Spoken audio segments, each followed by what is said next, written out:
Masakit. Sobrang support ko mula bata hanggang ngayon.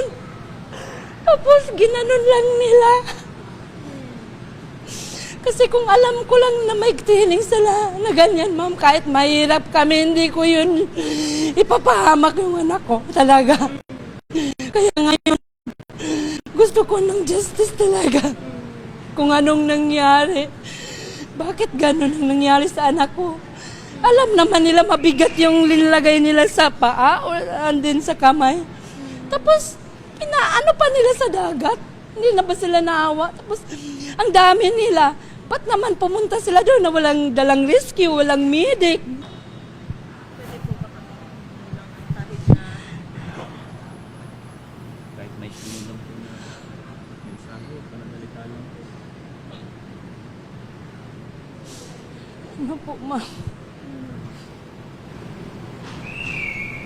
Alam niyo po ba magkakaroon sila ng training ng gano'n?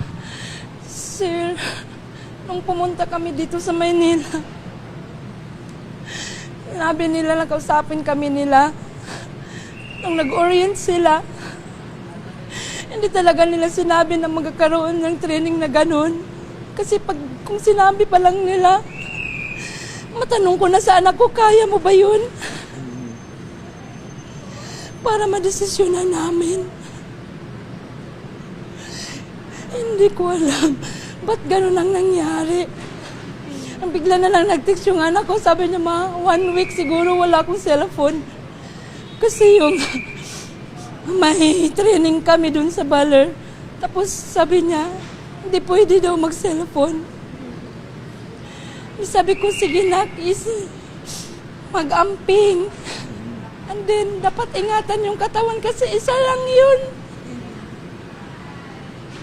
Kasi akala ko training lang na nga, hindi, military training. Ano ba yun? Tapos, yun na. Wala na siyang cellphone nung Sunday, Saturday. Wala na siyang cellphone hanggang Sunday nga. Tapos, bigla na lang may nag-message sa akin. Sinabi na, pwede pa po, tumawag ako sa iyo. Tapos, hindi naman siya tumawag. Ako na lang tawag. Sa pagtawag, tumawag na ako. Sabi niya, ma'am, na-aksidente po si Rene. Nalunod po. Yun, malaki talagang tanong ko, ba't napunta dun sa lagat? Kasi basketball naman yung anak ko, hindi naman swimming. Masakit. Sobrang support ko mula bata hanggang ngayon. Tapos ginanon lang nila. Kasi kung alam ko lang na may training sila na ganyan, ma'am, kahit mahirap kami, hindi ko yun ipapahamak yung anak ko talaga.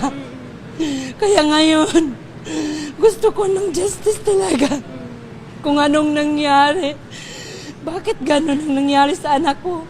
Alam naman nila mabigat yung linlagay nila sa paa o andin sa kamay.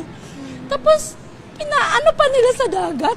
Hindi na ba sila naawa? Tapos, ang dami nila. Ba't naman pumunta sila doon na walang dalang rescue, walang medic? And then, yung anak ko, wala talaga akong tulog kasi naghintay ako kung saan na ba yung anak ko. Kahit isang picture, wala silang send sa akin. Wala naman lang silang sabi, ma'am, ito na yung anak mo, nakukuha na namin sa dagat. Tapos, dadalhin na namin ito sa Maynila. Wala talaga. Wala silang sinasabi sa akin. Kaya yung tita niya, pinapunta na ni Sir Mark Cayetano. Kagabi pa lang, doon ako nakakita ng picture ng anak ko. Tapos, dami ng mga post. Pero, hindi pa talaga ako maniwala kasi hindi ko pa nakita yung anak ko na papatay na. Tapos biniyahin nila yung anak ko. Hindi ba lang nila binihisan, walang damit, yung shirt basa. Tapos wala pang staff na sumasama sa yung nagsundo sa kanila na pulinarya yung official na trabahante sa pulinarya lang tinanong ng tita niya nga, sino bang kasama nyo? Siya, kami lang, walang staff ba sa Ateneo? Wala talaga. Tapos wala silang ano sa akin, yung sabi na, ma'am, ganyan talaga, ganyan. Wala. Post lang nila na ganyan na yung anak ko na wala na. Pero wala talaga sila binigay kahapon hanggang kagabi na picture na para ma-prove ko na anak ko ba talaga yun. Hanggang kanina palang umaga, nalaman ko na wala na talaga yung anak ko. Kaya iyak ako nang iyak. At nung narinig niya yung salita ko, parang umiiyak siya. Dami ng luha lumalabas sa mata niya. Isang saglit lang ang pangarap ng aking anak. Winasak nila.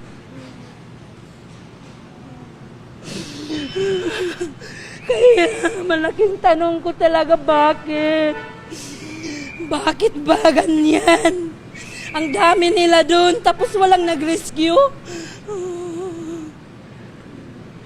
Ba't nila pinapalangoy na yung anak ko na may 20 kilos yung nabigat? May nag-reach out na po sa inyo mula sa Ateneo? Wala pa po, sir. Hindi ko pa alam. Sa tingin niyo po ba may foul play po ma'am dito? Talaga. Kasi yung anak ko, daming pasa. Ba't saan na ba galing yung pasa? Yung nag-video ako, dami daw pasa. May pasa dito, may pasa dito, may pasa sa likod. Pero hindi ko pa yun nakikita. Kaya sabi ko, huwag niyong galawin, pumunta ako dyan.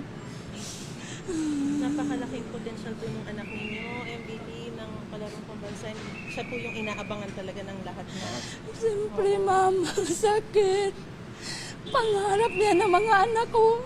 Mahirap kami pero sinusuportan ko talagang mga anak ko para makapag-aral, makapagtapos. Kasi dyan namin hinuhugot sa mga nila, talent nila, yung paghihirap namin. Tapos nauwi lang sa ganun. Meron po ba kayong panawagan? Sino po ang gusto niyo managot dito? Sa ngayon, hindi ko pa po alam, ah. Basta isa lang, talagang magpa-imbestiga ako kung sino yung gustong tumulong, magpatulong ako kasi wala talaga. Gusto ko lang malaman bakit ganun. Bakit ang tagal nilang nakuha. Ang dami nila tapos hindi nila na-rescue. Bakit naman pumunta sila doon na walang rescue, walang medic?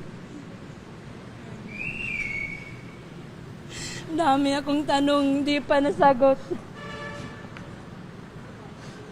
Ngayon po ay pupuntahan niyo na po siya sa... Opo, ma. Doon na pa ako pupunta. Naghihintay na yun. Sige po, kami po ay